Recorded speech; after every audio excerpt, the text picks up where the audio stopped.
Dust rose in the dying heat as Ruth Mallory stumbled into the center of the frontier street, blood on her lip and 4 crying daughters clutching her skirts.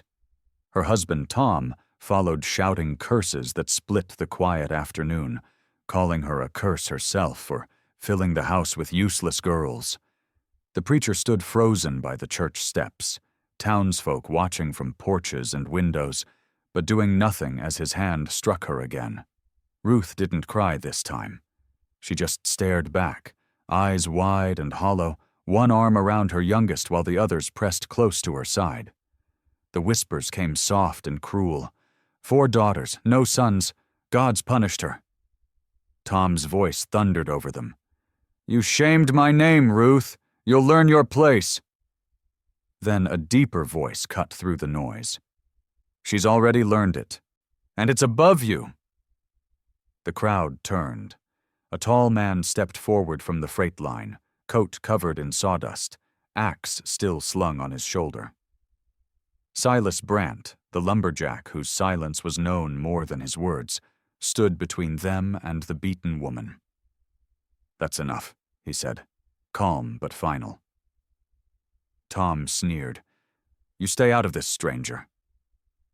Silas's hand dropped to his axe, not in threat, just truth. I don't raise blades for fools, he said, but I'll carry her home if no one else will. The preacher whispered, Let him. Tom's rage cracked. He spat in the dirt and turned away, shouting that she'd never be welcome again. Silas knelt, offering Ruth his hand. For a long moment she didn't move, the world holding its breath around her. Then she took it. The girls followed, silent and shaking, as he led them down the street. Behind them, windows closed, voices murmured, and the bell from the church tower rang once, low and uneasy, while the wind carried the smell of sawdust and rain. By nightfall, the wagon tracks leading north showed 5 small footprints beside 1 pair of heavy boots, the road vanishing into the pines. In the dark, Ruth held her daughters close and whispered, No one will hurt you again. The eldest, Anna, asked, Where are we going, Mama? And she answered softly, Someplace where God still sees us. Up ahead, Silas's lantern swung in rhythm with his stride, one man leading a family the world had thrown away, toward a mountain none of them yet knew would one day make them legends. The road north was half mud and half memory. Ruth walked behind the wagon while Silas Brandt guided the mules through ruts deep as her shame. Her eldest, Anna, carried the youngest, Wren, wrapped in a shawl that smelled of smoke and fear. The other 2, May and Rose, clutched each other's hands, wide-eyed at the endless forest waiting ahead. They had left everything behind. House, name, the small patch of land Tom once called his pride, and traded it all for silence. At sundown, Silas stopped beside a stream and began cutting branches for shelter. You can rest, he said without looking up. His voice was rough but kind. Ruth hesitated, unsure if this kindness was pity or penance. Why did you help us? She asked quietly. He paused, setting his axe down slow. Because nobody else did. Then he built a small fire and cooked salted pork without asking questions. The girls ate like they hadn't in days. Ruth watched him through the flicker of flame, his hands calloused, his face lined, the kind of man who carried the world's weight without complaint. When the wind picked up, she gathered the children close, listening to the river's hum against the trees. Somewhere behind that sound, she could almost hear Tom's voice, still accusing her of ruining his legacy. But here, under the stars, that voice faded. Silas tossed her an old blanket. You'll freeze without it. She caught it clumsily, startled. We're used to cold. He glanced at her girls and shook his head. Then it's time you weren't. By morning, they reached the first rise of pine country. The smell of sap and frost wrapped the air thick and sweet. From the ridge, the valley opened wide, an ocean of green shadow and light. "Up here," Silas said. "Ain't much, but it's mine." Down a narrow slope, a small cabin sat by the river, smoke already curling from its crooked chimney. The girls gasped. Ruth didn't speak, but her eyes filled. Inside, the walls were bare except for a single wooden cross carved from oak. "This is home now," he said. "You'll be safe." Ruth ran her fingers along the rough grain of the table, the grooves where someone had once carved words. "Work makes peace." She whispered them to herself like a prayer. That night, while her daughters slept by the hearth, Silas fixed the roof, and she mended old curtains with thread she'd kept hidden from her husband. When he finally sat, quiet under the fire's glow, she said, "You saved us." He shook his head. "No, ma'am. Just gave you a road to start walking." She looked at the children, their faces soft in the light, and realized for the first time in years her world wasn't ending. It was beginning. The first week in the pines was colder than Ruth Mallory had expected, but it was a different kind of cold. Clean, sharp, honest. Each dawn she woke to the sound of Silas Brant chopping wood and the smell of pine pitch burning low in the hearth. Her daughters began to laugh again, their voices echoing between trees like small birds discovering the world was safe to sing in. Anna fetched water from the creek. May swept the floor with a bundle of dry reeds. Rose helped her mother bake bread from rough cornmeal, and little Wren toddled after them, humming the tune Silas had whistled while fixing the roof. Ruth had never seen such steadiness in a man. He worked without noise, ate without hurry, and looked at her daughters not with impatience, but a quiet pride that startled her. One night, as snow started to fall, he came in carrying an old fiddle he'd traded at a lumber yard. "Never knew music could keep walls standing," he said when she stared. He played clumsy, slow notes until the girls fell asleep in a heap by the fire. When he set the fiddle down, Ruth asked, "You got a family somewhere?" He shook his head. "Had one once. Lost them to sickness before I came west. Been building something solid ever since." She watched him for a long time before whispering, "You've built enough for all of us." He didn't answer, just nodded and kept feeding the fire. By spring, the cabin had turned into a small homestead. They planted herbs, hung clothes between fir trees, and learned to read the mountain's moods. When a trader came through offering books for timber, Silas cut an extra load and brought home a weathered Bible, a primer, and a few pages of arithmetic. "Girls ought to know more than men expect," he said. Ruth smiled, remembering how Tom once tore a letter from her hands, saying words were for men. She read aloud that night by lantern glow, her voice trembling but sure. The girls listened, wide-eyed, the light dancing across their faces like promise. For the first time, Ruth dared to dream beyond survival, to picture a life shaped not by shame, but by the sound of her daughters learning letters no man could take from them. The wind outside whispered through the pines, carrying away the last echoes of her old life. She looked at Silas by the door, his axe resting beside him, and thought quietly that maybe God had answered her cries not with miracles from heaven, but with a man who built hope, one board, one breath, one day at a time.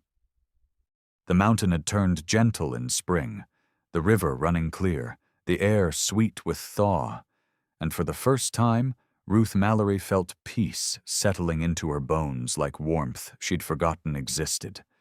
But peace in the wilderness was a fragile thing. Silas Brant had been gone since sunrise, hauling timber down to the trade road, and the girls were inside reading from the primer when the dogs began to growl. Ruth stepped to the doorway, heart tightening as she saw 3 men on the ridge. Hunters by their look, rifles on their shoulders, rough eyes scanning the cabin as though it were a prize. One called out, "Ain't no man home, is there?" And his voice carried that same laughter she'd once heard from men in town who found joy in others' fear. Ruth told her daughters to stay quiet, grabbed the old pistol Silas kept near the stove, and stepped onto the porch. "You can keep walking," she said. They laughed. The tallest one, a man with a scar through his beard, spit into the snow and said, "Didn't know this was your mountain." Ruth lifted the pistol just enough that the light caught it. "Now you do." He grinned, but the sound of hooves cut his smile short. Silas rode back fast, wagon creaking, axe strapped across his back. He dismounted between them without a word, his stance wide, steady as a tree. "Best keep moving," he said softly. The men muttered, traded glances, and when they saw his calm didn't waver, they cursed and turned away, vanishing into the pines. When silence returned, Ruth realized her hands were shaking. Silas took the pistol from her, checked the chamber, and set it back. "You did right," he said. "They won't be back." That night they all sat closer to the fire. The girls curled together listening to Silas tell old stories of timber camps and men who lost themselves to greed. "The woods test a soul," he said. "They can turn a good man cold or make him better if he listens." Ruth looked at the flicker dancing across his face and whispered, "Then I hope these woods keep talking." He smiled faintly. "They already are." Outside, the wind moved through the branches with a sound like a sigh, not of fear, but of belonging. And Ruth thought that maybe survival wasn't just about fighting off danger. It was about learning the kind of quiet that could stand its ground when trouble came knocking again. Summer came fast and full, painting the mountain green and gold, and the cabin that had once felt like refuge began to feel like home. Ruth Mallory woke each morning to the sound of her daughters reading by the window, their voices soft but sure, tracing letters Silas Brandt had carved into wooden planks for practice. The girls could now write their names, spell hope, and read from the Bible Silas kept near the hearth. Ruth had learned alongside them, stumbling over words at first, laughing when she misread, crying when she finally didn't. It was as if every word she spoke rewrote the silence she'd been forced to live under for so long. Silas built desks from pine slabs, one for each girl, and every night before the lamps went out, he'd read aloud a passage about strength or forgiveness. "A man can swing an axe his whole life," he'd say, "but he ain't truly strong until he can teach peace." Ruth often found herself watching him, wondering what kind of hurt had made him so gentle. He rarely spoke of his past, but sometimes when he looked at the fire, his eyes turned far away, and she knew he was remembering something that still burned. By late August, a trader from town came through, surprised to find a woman and 4 girls living in the timber. "Heard the Mallory woman ran off," he said, scratching his beard. "Didn't figure she'd end up queen of the mountain." Ruth only smiled, lifting her chin with quiet pride. "Guess you heard wrong." When he left, Silas said, "News travels faster than reason down there. You'll hear more talk." Ruth nodded. "Let them talk. I'm done hiding from noise." That night the girls baked bread and danced barefoot across the floorboards, giggling when Silas pretended not to watch. The cabin glowed warm in the lamplight, a tiny fortress of laughter surrounded by miles of trees. When the fire dimmed, Ruth sat by the door listening to crickets hum through the dark, the same rhythm as her heartbeat. She thought of the town, the faces that once turned away, and realized she no longer cared if they ever said her name again. Here, in this high quiet, she had everything she needed. A man who built safety with his hands, children who carried light in their voices, and a future that finally belonged to her. Autumn found them stronger than ever, their cabin now surrounded by stacks of cut timber, barrels of grain, and laughter that carried clear down the ridge. The girls had grown taller, their hair braided with ribbons Ruth made from flour sacks, and even Silas Brant, quiet as always, seemed lighter when they sang while hauling buckets from the creek. One morning he said, "We need to sell this year's wood before the snows." Ruth froze at the thought of returning to town, but the girls begged to see where they'd been born, not out of anger, but out of curiosity. Silas promised, "You won't walk there as you left." They loaded the wagon, polished the brass on the mule harness, and set off down the winding trail. By the time the rooftops of that old place came into view, Ruth's heart was beating hard enough to drown the sound of the wheels. The same faces stared as they entered, eyes wide, whispering the old name, Mallory, but not in pity this time, in disbelief. The preacher came first, wiping his brow, stammering something about God's will. Ruth climbed down, her daughters standing tall beside her, and she said calmly, "We're just here to trade, not to remind anyone of what they chose not to see." The general storekeeper blinked, eyes flicking from the coins Silas laid down to the education in those girls' voices. They spoke politely, read the list they'd written themselves, and when they thanked him, his voice cracked trying to answer. In the street, Tom Mallory appeared, older, thinner, with the same temper behind his eyes but no power left in his hands. For a heartbeat, the whole town held still. Ruth didn't flinch. She only said, "Meet your daughters." The man's mouth opened, but no sound came. "They read, they work, they live honest, all the things you said women couldn't do," she continued. Silas stepped forward, his presence quiet but solid as stone. "We'll be on our way," he said.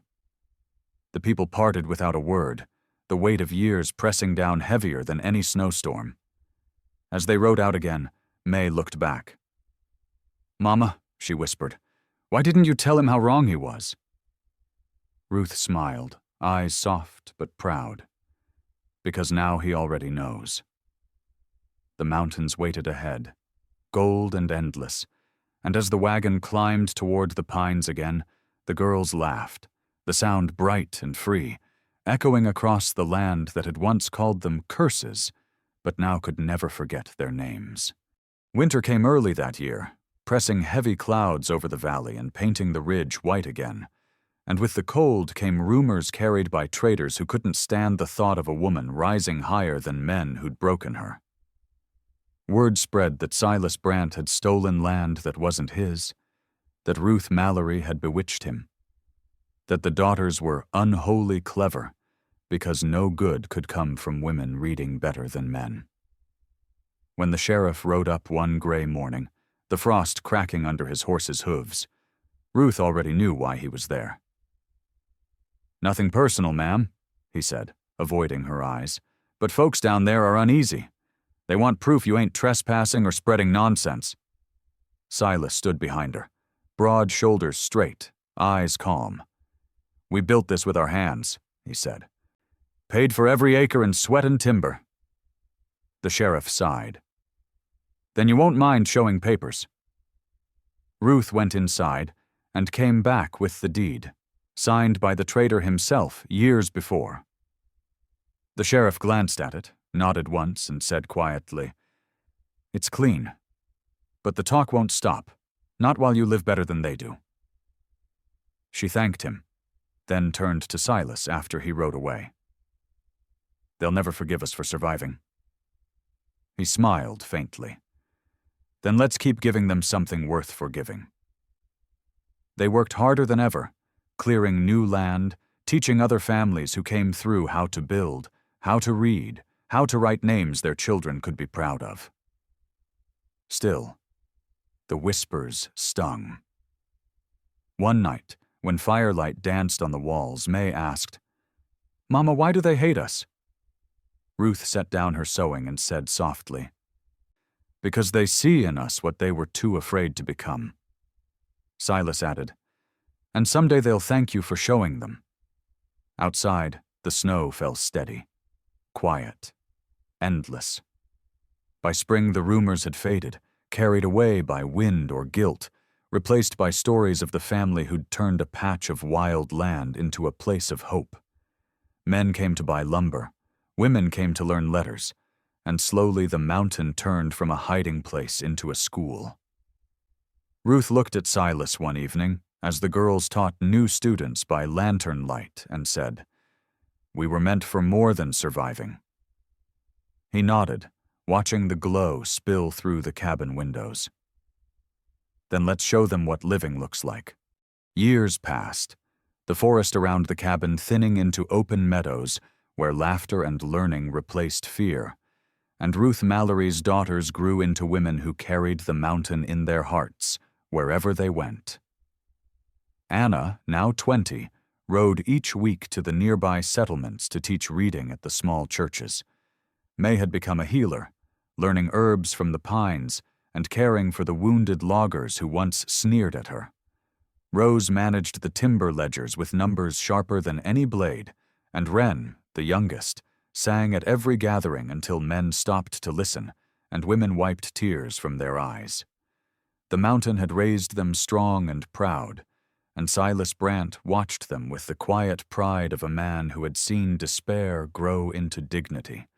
Ruth still mended clothes and baked bread, but her voice carried the calm of a leader when travelers came to ask advice or trade lessons. Word spread that there was a place in the North Woods where women spoke as equals, where hard work and faith replaced fear. The governor's men even rode out once to see for themselves, leaving impressed, saying, "You're building something here that others will follow?" Ruth just smiled. "We're building what should have always been." By the time the town below needed teachers and healers, it was Ruth's daughters they sent for. The same town that once called them cursed now sent wagons to ask for their help. When the first invitation came, Ruth hesitated, but Silas said softly, "You don't need their permission to walk where you belong." So they packed supplies and rode down the ridge together. 6 strong souls against a history that once crushed them. The townspeople stared as they arrived, their clothes neat, their voices calm, their confidence unshakable. The preacher's wife whispered, "They look like angels," and Ruth's heart clenched not with bitterness, but with gratitude. They worked for months rebuilding the burned-down school, teaching orphans and veterans, proving with every lesson that goodness outlives cruelty. Even the sheriff who once came to question them stood in the doorway one evening and said, "I reckon we judged wrong." Ruth smiled and answered, "We just needed time to show you what mercy can build." By winter, the town square bore new life, and when Silas raised the beam for the new schoolhouse, he carved into it the words Ruth had once whispered, "Work makes peace." And this time, everyone helped him lift it into place. 10 more years passed before the Mountain family returned again to the town where their story had begun. This time, not as outcasts, but as builders, teachers, and leaders who carried a name the frontier now spoke with respect. The train brought them in at sunrise, steam rolling through golden light, and when Ruth Mallory stepped down onto the platform, every head turned. The once-beaten woman now wore a fine dark coat, her silver hair braided and pinned, her eyes clear as spring water. Behind her stood her 4 daughters, grown women now, confident and composed, each in uniform representing what the world had tried to keep from them. Anna, the school commissioner, May, the district nurse, Rose, the clerk for the governor's timber office, and Wren, the youngest, now a touring musician who'd sung for presidents.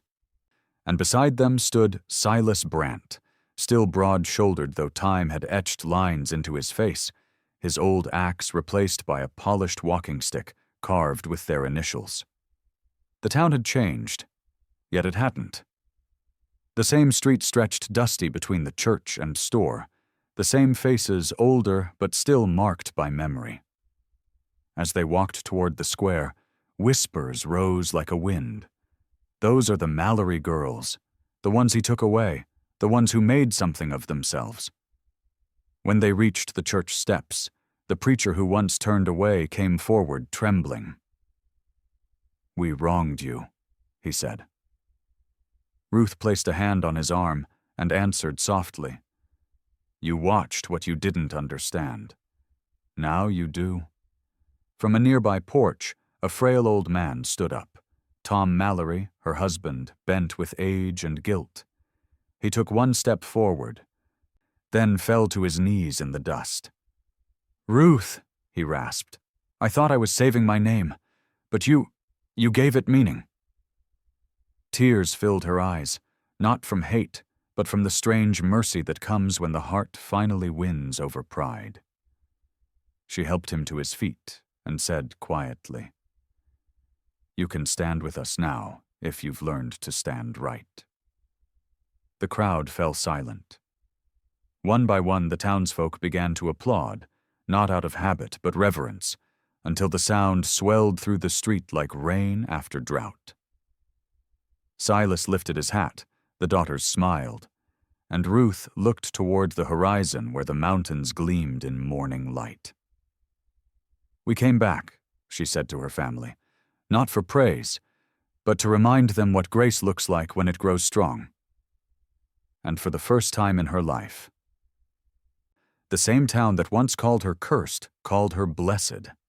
The bell rang slow and proud over the town square, echoing against the mountains that had once hidden their sorrow, and by noon nearly every soul had gathered to hear them speak. The new schoolhouse stood finished behind them, its beams cut from Silas Brandt's timber and polished by the same hands that had once been turned away. Ruth Mallory stood at the front with her daughters beside her, sunlight glinting on the brass pins of their uniforms. The crowd that had once watched her beaten now waited in silence, heads bowed not in judgment, but in awe. Ruth looked over them, her heart steady, her voice strong as she said, "Years ago I was called cursed for giving life. Today I stand before you to show what that life became." Then she turned and nodded to her daughters. Anna stepped forward first, her posture straight, her voice firm. "We were never curses," she said. "We were lessons. Every bruise our mother carried became the book we learned from." May spoke next, the nurse's coat bright against the wind. "We were once hidden. Now we heal. Every hand that struck her taught me to use mine to mend instead." Rose followed, her voice clear as glass. "We counted every word thrown at us and built a future out of numbers they said didn't belong to women." Then Wren, eyes shining, said softly, "They tried to silence us, so I learned to sing loud enough for them to hear." The people stood still, many weeping, the sound of sniffles breaking the stillness. Ruth looked to Silas, and he took his step forward last, leaning slightly on his carved cane. "I was a man who once believed strength meant swinging an axe," he said, "but the truth is, strength is what stays gentle when the world isn't." Finally, Ruth spoke again, her gaze sweeping over the faces that had once turned away. "If any of you still believe a woman's worth is born from her husband's pride, look at these four and remember what God really blesses. He never sent me curses. He sent me teachers, healers, builders, and hope." The wind carried her words through the valley, soft but unbroken. The townspeople rose to their feet and began to clap, slow at first, then thunderous, until even the old church bell joined in. Tom Mallory bowed his head where he stood, tears tracking through the dust, whispering a prayer no one could hear. Ruth reached for Silas's hand, their daughters beside them, 6 silhouettes framed against the glowing mountain. The sun dipped low, casting them in gold. And for the first time, the town understood that grace wasn't something given. It was something earned through every wound turned into light. Once they called her cursed. Now her name stands for courage. If you'd seen her that day, beaten for bearing daughters, would you have believed those same girls would one day lead the town that shamed them?